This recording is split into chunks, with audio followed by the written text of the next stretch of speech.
Hello hello hello hello అందరికీ నమస్కారం. బాగున్నారు కదా? మీకేమిటండి, బ్రహ్మాండంగా ఉంటారు. ఇప్పుడు మనలో మన మాట. మీరు ఈ వీడియో చూస్తున్నారు కానీ ఎవరైతే మన కేకే న్యూస్ని సబ్స్క్రైబింగ్ చేసుకోలేదో కోతంత చేసుకుని నన్ను ఎంకరేజ్మెంట్ చేయాలి కదటండి. మరి మీరు ఆ పనిలో ఉండండి. మరి నేను ఇంకా చాలా వీడియోలు చేయాలంటే మరి ఎంకరేజ్మెంట్ కావాలి కదా. ఇప్పుడు ఇంతకీ రాచబండ్లోకి వచ్చిన సెలబ్రిటీ ఎవరు బాబు? ఓహోహో, మొరటోడికి మోగులు పువ్విస్తే మడిసి ఆడ ఎట్టుకున్నాడట. ఆట ఉంది వైసీపీ నేతల వ్యవహారం.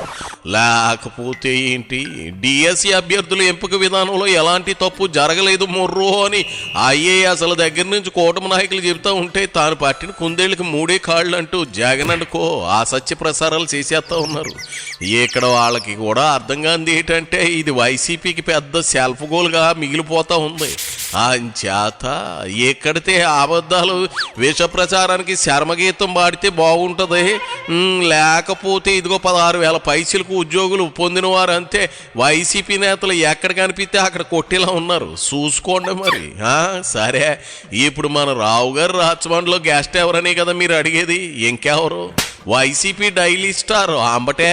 వద్దంటే మళ్ళీ డిఆర్సీ గురించి ఏదో చెబుతా అంటూ చేతితో పట్టుకుని వచ్చాడు. అదేనండి బాబు మైకు. సరే, ఇతగాడి ఊపిని ఉత్సాహాన్ని మనం ఎందుకు కాదనడం. ఇదిగో అంబటే రెచ్చిపో. అయ్యా, మీరు విమర్శ చేయండి. మీ విమర్శను మేము ఆహ్వానిస్తున్నాం. మీ విమర్శకు సమాధానం ఇది అని చెప్పండి. వ్యవస్థలు ఉన్నాయి కదా, ఎన్ని మీడియా హౌసెస్ ఉన్నాయి. అసలు ఈ ప్రభుత్వానికి వ్యతిరేకంగా మాట్లాడే మీడియా వ్యవస్థలు అసలు ఏమైనా ఉన్నాయా? భూతద్దం పెట్టి ఎత్తితే మాత్రం 2-3 కనపడతాయి.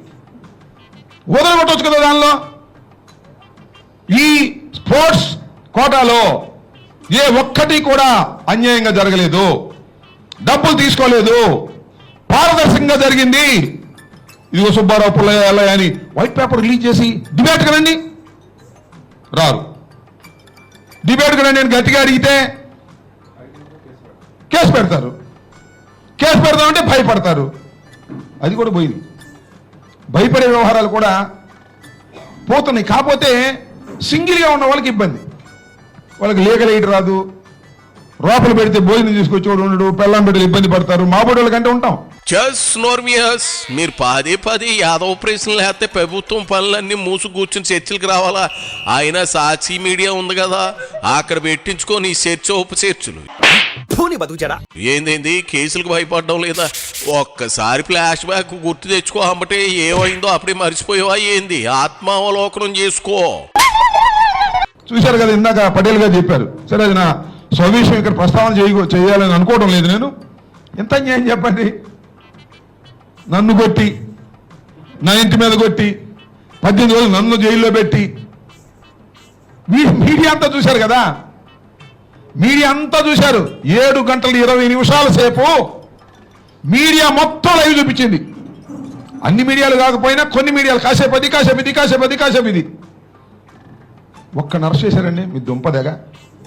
ఇది బాకీ కాదు సమాజానికి. అంబటి రాంబాబు మీద దాడి పక్కన పెట్టండి. నేనంటే గిత్తని వాడు కూడా, నేనంటే వ్యతిరేకించేవాడు కూడా, నా మాటలు నచ్చని వాడు కూడా ఒకే ఒక్క మాట అన్నాడు, అంబటి రాంబాబు ఇంటి మీద దాడి చేయటం తప్పు అన్నాడా లేదా? ఆ జ్ఞానం లేదా మీకు? కనీసం అరెస్ట్ చేయొచ్చు కదా. అరెస్ట్ చేసి బెయిల్ ఇవ్వచ్చు కదా వాళ్ళకి. అరెస్ట్ చేసి బెయిల్ ఇస్తే ఏమైందో తెలుసా? సింపుల్. ఒప్పుకున్నట్టు కాదు. ఈ అరెస్ట్ చేసి లోపలికి వెళ్ళిన వాళ్ళు చెబుతారు, పలానాడు పంపిస్తూ వచ్చి మమ్మల్ని అరెస్ట్ చేశారని. బయటకు వచ్చి అది భయం వాళ్ళకి, కుట్రదారులకు భయం. ఆయన నీకు సిగ్గు రాలేదుగా అంబటి. ఆ సిగ్గు ఎక్కువ ఉంటే గంట అరగంట అని బేరాలు ఆడేవాడు కాదు కదా. 18 రోజులు జైలు అనేది పెద్ద పనిష్మెంట్ కాదనుకో. కనీసం 100 రోజులు బొమ్మ పడితే అప్పుడు వంశీలాగా మూసుకుని ఓ మూల కూర్చునేవాడు. ఇంకా 3 ఏళ్ళు ఉంది కదా, ప్లాన్ చేస్తారులే, కంగారు పడకు. నిన్ను మీ బాసును చూస్తూ ఉంటే నేను ఒక కొటేషన్ కొట్టకుండా ఉండలేకపోతున్నాను. రాను రాజు గుర్రం గాడిద అయినట్లు జగన్ రెడ్డి గారి రేసు గుర్రాలన్నీ గాడిదలా మారిపోయాయని. ఇది నా మాట కాదు, జనం అంటా ఉన్నారు. అప్పట్లో తోళ్ళ కొట్టిన వాళ్ళంతా ఇప్పుడు గాడిదల్లా అవమానం అనే బరువు మోస్తూ ఉన్నారు. తప్పదనుకో, యాదా నాయకుడు తాదా కింద భజన పరులు. ఇవాళ ఈ రాష్ట్రంలో కానీ దేశంలో కానీ ఇందాక కృష్ణాంజలి గారు అంటున్నారు సిబిఐ అంటే వాళ్ళ చేతుల్లో ఉందని. ఎవరెవరి చేతుల్లో ఉంటున్నాయి వాళ్ళ సంస్థలు వ్యవస్థలు. సిబిఐ కానీ సిఐడి కానీ పోలీస్ కానీ నేరాలు జరిగితే ఆ నేరాలను ఇన్వెస్టిగేషన్ చేసి దోషులను పట్టుకొని శిక్షించి ఇలాంటి నేరాలు చేస్తే శిక్షలు పడతాయి కాబట్టి మీరు ఇలాంటి నేరాలు చెయ్యొద్దు అని సమాజానికి సందేశం ఇవ్వడానికి లేవు. ఎందుకున్నాయి? పొలిటికల్గా ఎవడైనా మాట్లాడితే వాడి తాట తీయటానికి మాత్రమే పనికొస్తున్నాయి. సిబిఐ సిఐడి పోలీస్ ఎవరైనా పొలిటికల్గా ఉన్న ప్రభుత్వాన్ని విమర్శిస్తే వారి మీద కేసులు పెట్టి వారిని భయపెట్టడానికి మాత్రమే పనిచేసే విధంగా ఇవాళ వ్యవస్థల్ని మార్చేశారు. ఇది చాలా ప్రమాదకరం దేశానికి, రాష్ట్రానికి, మానవ సమాజానికి అని కూడా ఈ సందర్భంగా మనవి చేస్తున్నాం.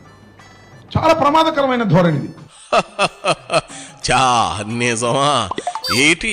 నిజమే అమ్మరాంబాబు, బాళేగా నిజాలు చెబుతున్నావయ్యా. సిబిఐ సిఐడి ఈడీ పోలీసులు పొలిటికల్ ప్రెజర్తో పనిచేయకపోతే మీ జగన్ ఎక్కడ ఉండేవాడో నీకు తెలీదా? బాబాయిని లేపేసిన మీ అవినాష్ రెడ్డి ఎక్కడ ఉండేవాడో తెలీదా?